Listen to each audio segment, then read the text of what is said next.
Hello everyone, a very good morning to all. So this is our eighth video on your semester third inorganic chemistry, unit one, that is chemistry of elements of first transition series.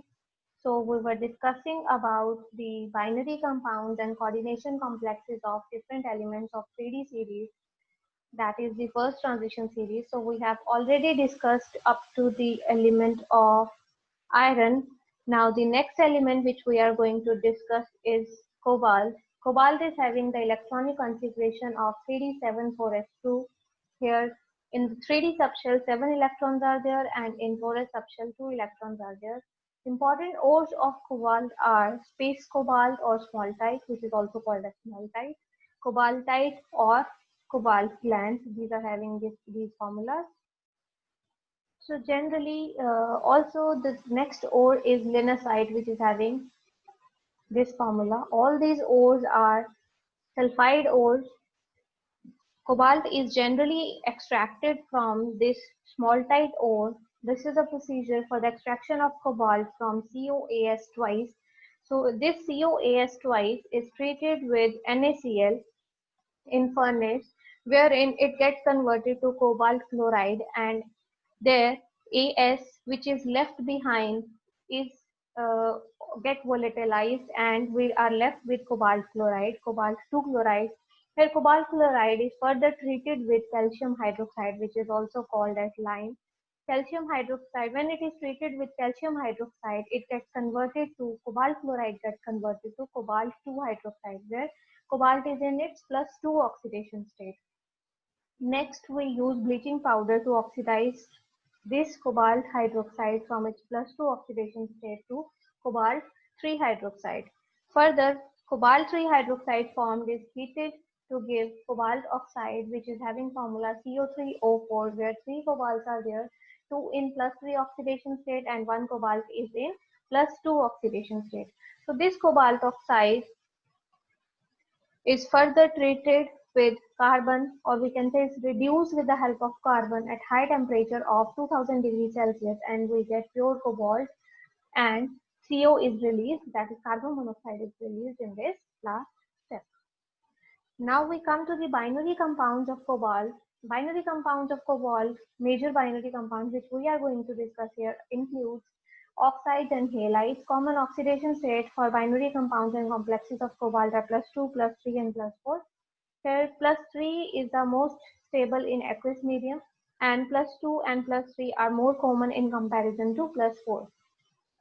Cobalt in its plus 2 oxidation state is more stable in comparison to cobalt in its plus 3 oxidation state. With in cobalt, when cobalt is in plus 2 oxidation state, its electronic configuration is 3d7. That means it has lost 2 electrons from its 4s subshell. So the stability of cobalt in plus 2 oxidation state can be indicated via this reaction, as when cobalt 3 is reduced to cobalt 2, it's the redox potential of this reaction is the reduction potential, or we can say electrode potential for this reaction is 1.84 volts. So this is large and positive. So from here, if we want to calculate delta G for this reaction, the formula for delta G based upon the electrode potential of the reaction is given by minus NFE naught. So uh, this is well known that for the reaction for which delta G is negative, those reactions are spontaneous. So here forward reaction is very much feasible when delta E is having large positive value. So for those cases, delta G comes out to be negative. That means those reactions are spontaneous, and here forward reaction is the reduction of cobalt 3, conversion of cobalt 3 to cobalt 2. So we can say that cobalt 2 is more stable in comparison to cobalt 3. Here this COF3 is used as oxidizing agent itself and gets converted to COF2. As cobalt in plus 2 oxidation state is more stable, so uh, cobalt fluoride, cobalt, you can say cobalt 3 fluoride is used as oxidizing agent, wherein it get itself get converted to COF2. Cobalt 2 doesn't get easily oxidized to cobalt 3, as cobalt 3 is cobalt 2 is the most stable oxidation state. cobalt chloride is blue in color, so it is readily used as dehydrant. So it absorbs water to give this beautiful pink colored complex, which is hexahydrate complex of cobalt chloride. So this is the complex of cobalt chloride which exists as hexahydrate complex, which is having beautiful pink color. And this hexahydrate complex of cobalt, when is treated with excess of chlorine, this gives a tetrahedral complex with the formula COCl4 2 negative. Here also cobalt is in its plus 2 oxidation state. So this is all about cobalt. Next we move on to nickel. Nickel is having electronic configuration of 3d8 4s2. Chief ore of nickel is nickelite, that is NiAs. So to obtain pure nickel from this nickelite ore, roasting of nickelite to NiO is first done. So once we get NiO, it is further reduced with carbon at high temperature to give us pure nickel, and carbon oxygen is removed in the form of CO. So further for here the nickel obtained is not in its pure form. For further the purification of nickel, Mond process is used, wherein nickel is further treated with carbon monoxide at 50 degrees Celsius, where it gets converted to tetracarbonyl nickel. This is a low oxidation state complex of nickel. The low oxidation state complexes we got a mention about the low oxidation state complexes of iron also. This will be I'll be explaining about the low oxidation state complexes of all the transition metals in very briefly in the end of this lecture. So further, this is a low oxidation state complex of nickel with carbon monoxide, or we can say this is a carbonyl ligand, where this is zero valent with this complex is having nickel in its with its zero valency. This complex is further treated at 200 degrees Celsius, and from here we obtain pure nickel, at which is 99.99% pure. Next we have binary compounds of nickel. So for nickel, most stable oxidation state is +2 with electronic configuration of 3d8, but for nickel +3 and +4 also exists. Nickel 2 plus is when treated with bromine in alkaline medium. There it gets converted to nickel 3 oxide. Here nickel is in +3 oxidation state, and with Cl2, when it is treated with Cl2, it gets oxidized to its nickel 4 oxidation state, that is NiO2 is formed. So this is the way how +3 oxidation state and +4 oxidation state nickel oxides are obtained from nickel via their treatment, via their oxidation with halide. So further, halides of nickel. First halide which we are going to discuss is NiCl2. This is prepared by reacting metal with aqua regia. Aqua regia is a acidic mixture, highly acidic mixture, which is obtained from the mixture of HCl and HNO3 in the ratio of, when both these acids are mixed in 1:3 ratio. And so nickel chloride, when nickel chloride is prepared by reacting nickel with aqua regia, and then on evaporation it gives an hexahydrate complex. So this nickel chloride is obtained in the form of hexahydrate complex of nickel chloride. So NiCl2, when it is treated with alkalis, it gives us green colored nickel hydroxides, which precipitates which are stable compounds and which precipitates in that reaction. And these are nickel hydroxides are very much soluble in aqueous ammonia. When these are treated with aqueous ammonia, these gives us hexaammonia complexes with this formula, where nickel is in +2 oxidation state, and nickel is surrounded by 6 ammonia ligands. So this is ammoniated complex of nickel, and this is geometry of these complexes octahedral. Further, nickel is having the complexes of nickel are also tetrahedral, octahedral, and square planar complexes. That means all types of complexes are known for nickel. Most important complex for nickel is nickel DMG, that is nickel dimethyl glyoximate. This is the formula for nickel dimethyl glyoximate. This is the structure of nickel dimethyl glyoximate. This is DMG group on one side, which is a bidentate ligand. Here, it is bonded to nickel through 2 points. That is why it is called as bidentate ligand. So two DMGs are there in one complex. Here nickel is in its +2 oxidation state. It is diamagnetic and square planar complex. This complex, formation of this complex is used as estimation of qualitative estimation of nickel, where if we want to detect nickel is present or not, then we add dimethyl glyoximate to that solution, and if the formation of this complex takes place, then a beautiful red colored crystals are obtained. Those crystals belong to nickel DMG. So this complex is very important for the qualitative estimation of nickel. So this is used for the estimation of nickel. Another important complexes of nickel 2 are nickel tetracyano complex. Nickel is also having complexes in +3 and +4 oxidation state. This is the example of nickel in its +3 oxidation state. This second complex with potassium, and which is octahedral complex. Here nickel is in its +4 oxidation state.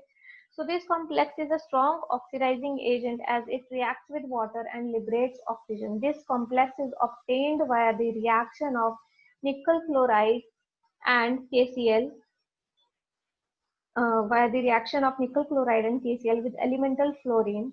So in addition, nickel also form low oxidation state complexes with carbonyl as ligand. This point we'll be discussing later. So next we have copper. Next element which we are going to discuss is copper. Copper is having electronic configuration of 3d10-4s1. This is an exceptional electronic configuration, as this is not the expected one. Expected one for copper is 3d9-4s2. The major ore of copper is copper pyrite and copper glance.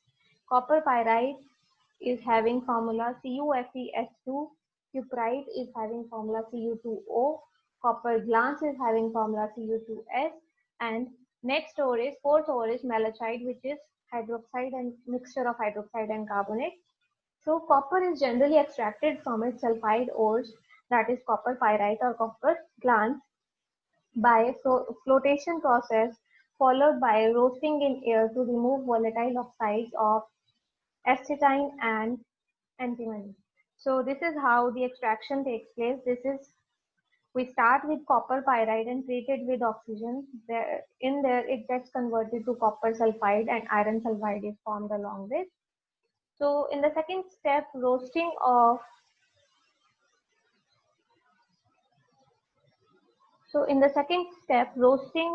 of this ore is then this roasted ore is then fused with silica and coke in blast furnace, where this iron is removed at FeO, and then this step is done for the removal of iron. So it is first converted to iron oxide, which is then treated with silica and get converted to silicate. Here this can be removed as this slag which is obtained here, which is having formula of FeSiO3. This floats on the surface, so this can be directly removed. Further, this copper sulfide is further oxidized and it gets converted to copper 2 oxide, wherein copper is in +1 oxidation state. So this copper sulfide is further reacted with copper 2 oxide and we obtain elemental copper from here. This fused form can further be purified by electrolytic method. Here copper is obtained in its fused form, which can further be purified by electrolytic method. So this is how copper is extracted from its sulfide ores. So further copper exists in its It exhibits three oxidation states, that is +1, +2, and +3. For the +1 oxidation state, 3d10 is the electronic configuration, and for +2 electronic configuration is 3d9, and for +3 electronic configuration is 3d8. Copper +1, as it seemed to be, is as exactly opposite to as it seemed to be, is not much stable. So it disproportionates to give copper 2 and copper 0. Here, copper +1 is having exactly fully filled electronic configuration for 3d subshell. So this appears to be that this should be the most stable oxidation state for copper, but it is not the case. It disproportionates easily to copper 2 and copper 0. The most stable oxidation state for copper is copper +2. Now why this is so? This is because that here the charge on the copper ion is more, and due to this charge, higher charge, this ion is much more hydrated in comparison to copper 1, and energy of hydration is very much higher for copper 2 plus in comparison to copper 1. So that is why copper 2 plus is stable in comparison to copper 1. Further, we have properties of copper. Copper is reddish brown soft metal which is malleable and ductile.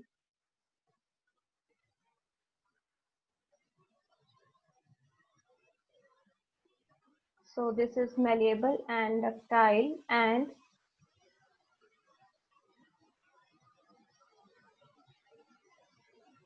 it is excellent conductor of heat and electricity. This is the second most important conductor present in the periodic table after silver. So reduction in there is reduction in conductance of this metal when even with the presence of small amount of impurity. That is, if we say that 0.03% of acetine is present, then the conductivity is decreased. Conductivity of copper is decreased by 15%. So this is how the presence of impurity affects the conductance of this copper metal. So in the presence of atmospheric carbon dioxide and moisture, next point is, in the presence of atmospheric carbon dioxide and moisture, a green layer of basic copper carbonate, copper hydroxide is formed. This layer protects the metal against further decomposition. So this is basic copper carbonate layer which is formed over the copper metal due to the presence of atmospheric carbon dioxide and moisture. So this layer further protects the metal against further decomposition. These are the important reactions as far as your exams are concerned. These can be frequently asked in your exams, that how copper reacts with water, what is the protective layer which is formed on the copper which further protects it against it protect it against the decomposition. So with water, what happens is it gets converted to copper oxide, where copper is in +2 oxidation state, along with the release of hydrogen gas. With halogens, it gives dihalides, but with iodine, copper iodide in +1 oxidation state is obtained. With acids, it gives corresponding salts, that we get the formation of copper chloride with HCl and copper sulfate with H2SO4. Further, we have binary compounds.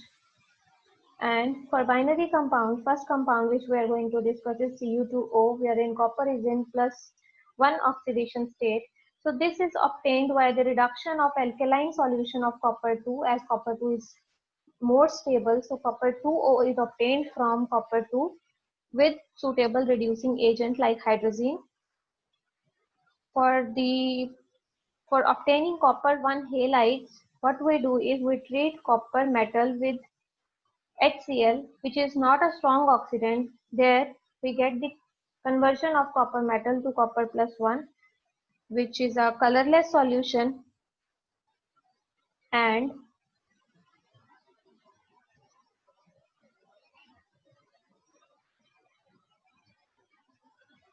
so this solution is colorless.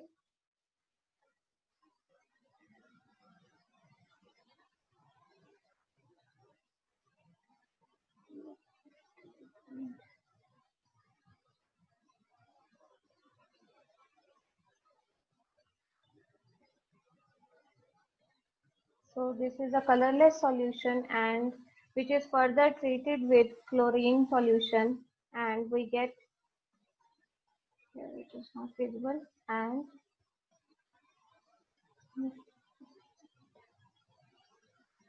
so this is the reaction which happens there.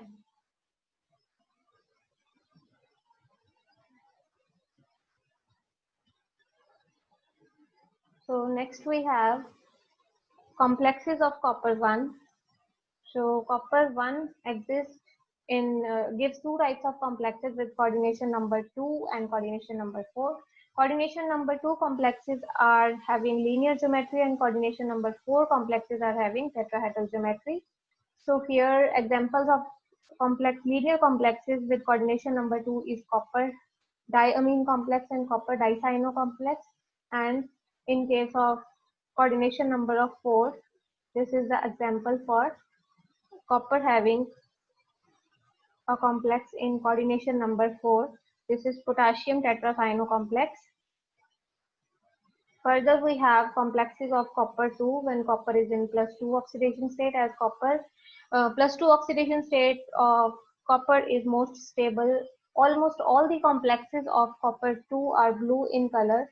This is hexahydrate complex of copper. This is hexaamine complex of copper. These are octahedral complexes. These both are blue in color. Tetracyano complex, which is a square planar complex. This is also blue in color.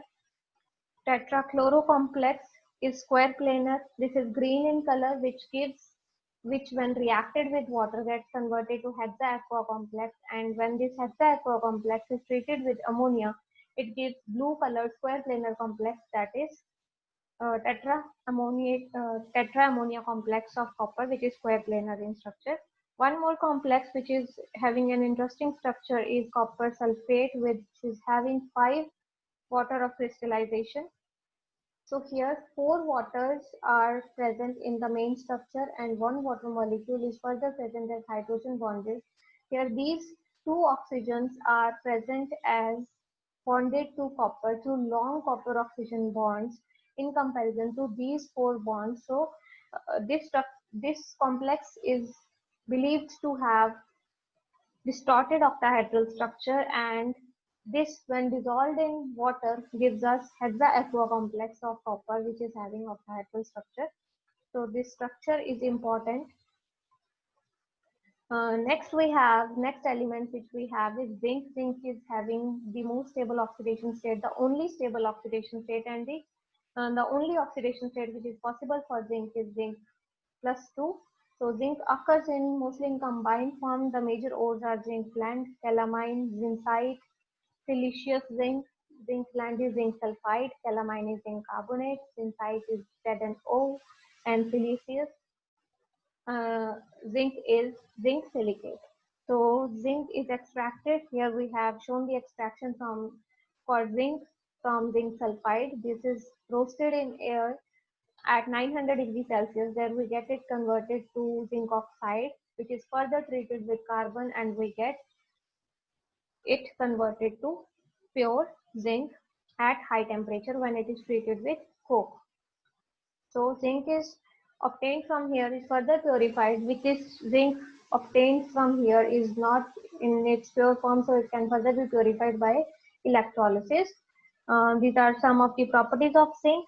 Zinc is lustrous white metal. It is malleable and ductile. It is also a good conductor of electricity. It burns in air at 500 degrees Celsius, forming white cloud of ZnO, which settles to form woolly floppy substance called as philosopher's pool. So this is an important question which generally comes under, which is generally asked under 1 mark question, that what is philosopher's pool. So this is zinc oxide, which is obtained from the burning of zinc in air at about 500 degrees Celsius. Zinc is amphoteric in nature, that is, it reacts both with acids and bases. With acids, it gives us zinc chloride. Here we have taken the reaction of zinc with HCl. So when it reacts with HCl, it gives us zinc chloride. And with alkalis, like here is the reaction with NaOH is shown. Zinc gives sodium zincate. So This way, zinc is amphoteric in nature as it exhibits reaction with both acids and bases. With it also reacts with alkyl halides to give important type of compounds, that is organometallic compounds, which are very important. Lots of studies are there on organometallic compounds. So this is the simplest organometallic compound where the reaction when this is ethyl iodide, when it reacts with zinc, we get the formation of this compound, which is organometallic in nature. So some of the important complexes are for zinc can be obtained via the reaction of zinc hydroxide, zinc in its +2 oxidation state with ammonia. This is tetra ammonia complex. This is tetrahydrate complex. This is tetracyano complex. These are obtained by the direct reaction of zinc with these ligands. Most of the complexes of zinc are tetrahedral in nature. One known octahedral complex for zinc is zinc hexammonia complex of zinc. So this is the only octahedral complex of zinc which is known. So mostly the complexes of zinc are tetrahedral in nature. So this is all about all the elements. We have done all the elements very briefly. As per your syllabus is concerned, the elements, the complexes, and the reactions which we have discussed in this video, in these videos, about the elements, about the binary compounds, and about the coordination complexes. This is sufficient for you to, if you memorize all these reactions which we have discussed in the videos. So and the points which I have left, I'll be covering in the form of assignments, the reactions which are further important and I have missed in these videos, but in your books, much more elaborative things are given. If you still are interested, there are still scope for wider scope, wider syllabi is covered in your book, so you can always refer your books if you are interested. So now we'll be discussing some important points out of the whole chapter, that is unit 1, that is chemistry of elements of 3D series. What are the important points are here. Firstly, we discussed about the D block elements. We discussed about their properties. The reasoning about the various orders in different properties, how the electronic configuration is done. This we have discussed. What are the elements out of the D block which are not considered under transition element category and why they are not considered under transition element category. Explanation of filling 4s prior to 3D, and also while the formation of ions, emptying of 4s prior to 3D. These are some of the important reasons which are frequently asked in exams. Next important point is ionization of energy 1 of copper is greater in comparison to ionization energy 1 of sodium. So why this is so? And the ionization energy 2 and 3 are for copper is less in comparison to ionization energy 2 and 3 for sodium. So this reason we have not discussed in this video. I want you to explore this question, and I'll be asking you asking about this question in your assignment. So prepare accordingly. Next, we discussed about the magnetism. What are paramagnetic, what are diamagnetic compounds, how we calculate the magnetism based spin magnetic moment of these elements based upon the number of unpaired electrons. Next point, important point, is the reason why copper 2 is more stable than copper 1. So this is because copper 2 compounds are having high lattice energy and high hydration energy. So due to higher charge, so that is why copper 2 complexes are more stable in comparison to copper plus 1 compounds.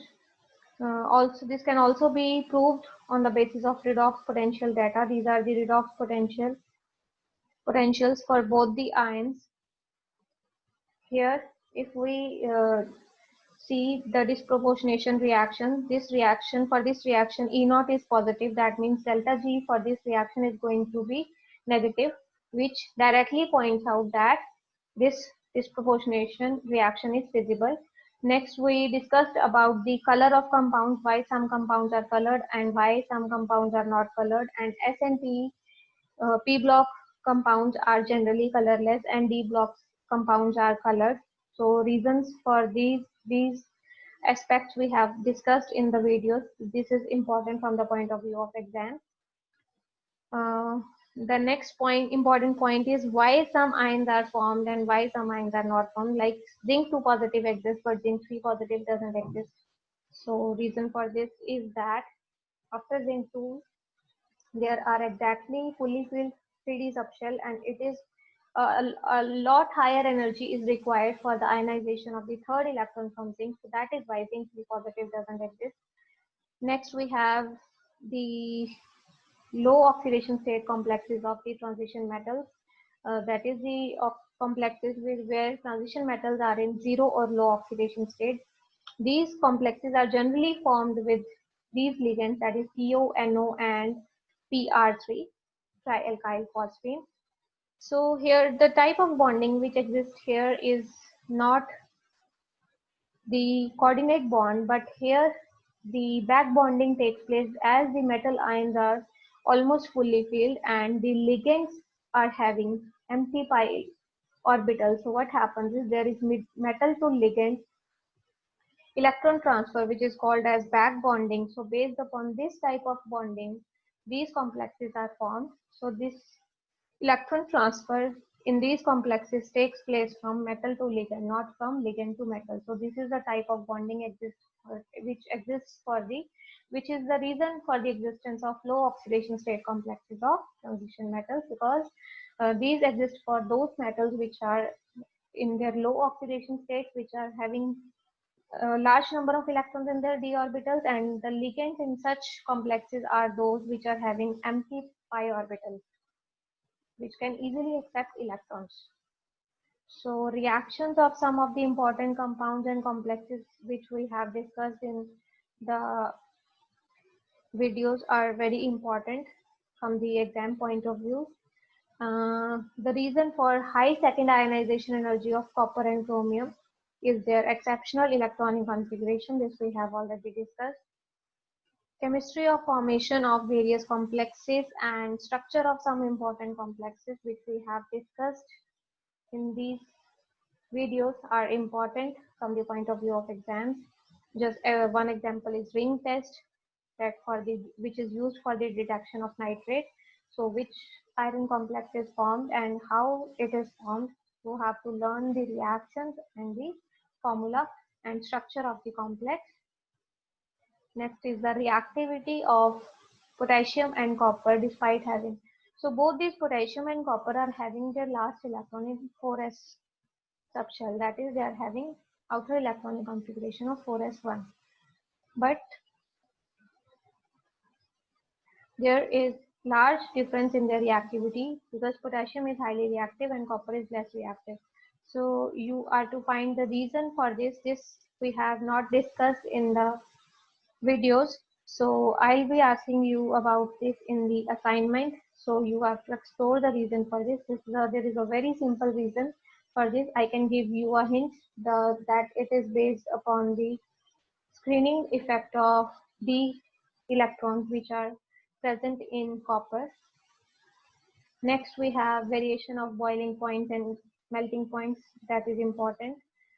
Next important point is differentiate between some complexes based upon, so based upon the ionization of various ions, we can differentiate between the complexes. Example is Persian blue and Turnbull blue, because they are spectroscopically different, but they ionize differently. The chemical behavior is different. So some of the important complexes are Persian blue and Turnbull blue.